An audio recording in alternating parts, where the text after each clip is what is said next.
Governor DeSantis, what I've heard about your campaign, the Iowa poll came out, showed you a distant second.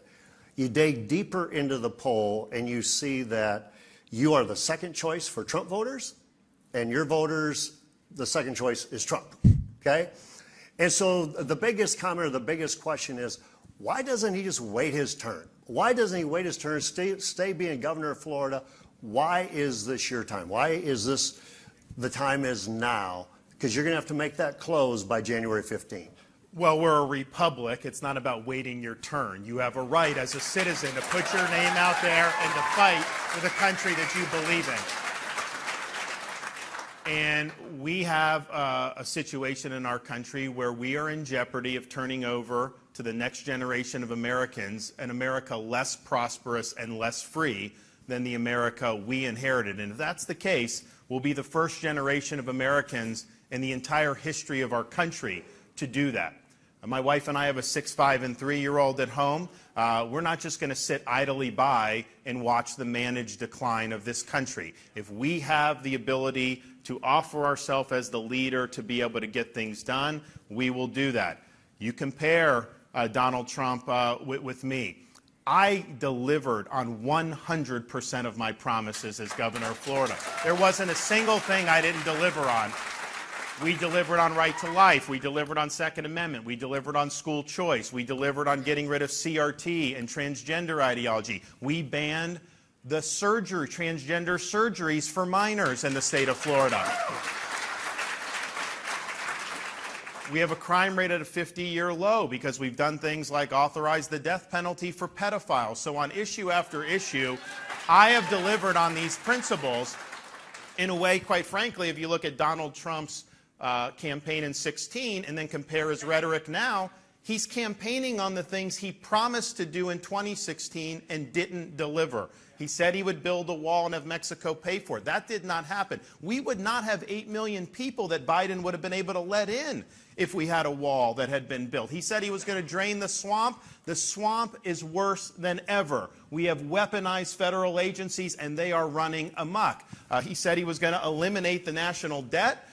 Starting with COVID in particular, we have the worst fiscal situation this country's happened, $7.8 trillion on his watch. So I think we need somebody that's going to fight, and I think Donald Trump was somebody that came and said he'd fight for us, but we also need somebody that's going to win.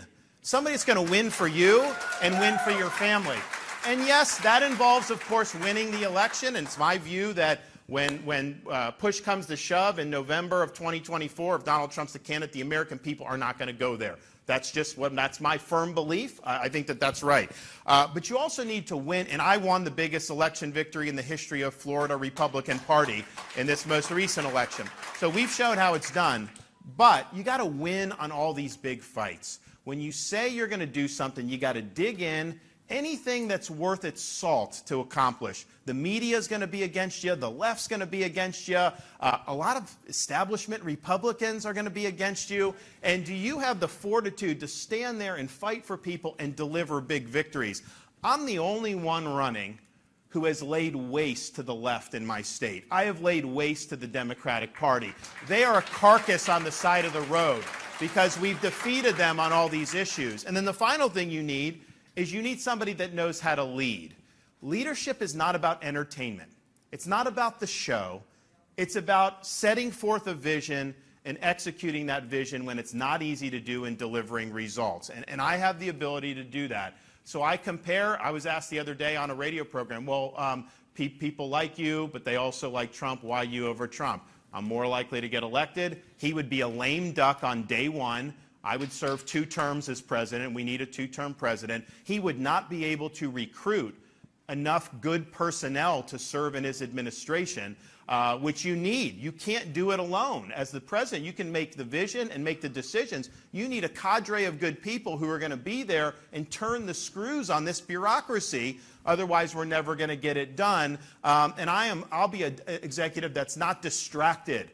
I'm not going to be focused on any of my issues. My wife and I will raise our kids in the White House. I can tell you with 6, 5, and 3, the only thing they're going to be bringing back to the White House is homework, not cocaine. Don't worry about that. So I'm going to be focused on your issues. I'm going to be a disciplined and focused leader in a way that obviously Donald Trump is not in a position to be able to do that. So I view his candidacy as high risk with low reward, because I think as a lame duck with poor personnel and the distractions, it's going to be hard for him to get this done. My candidacy is lower risk because we'll run Biden ragged around this country, but high reward because you get a two-term conservative president who's going to stand for your values and deliver for you for 8 full years.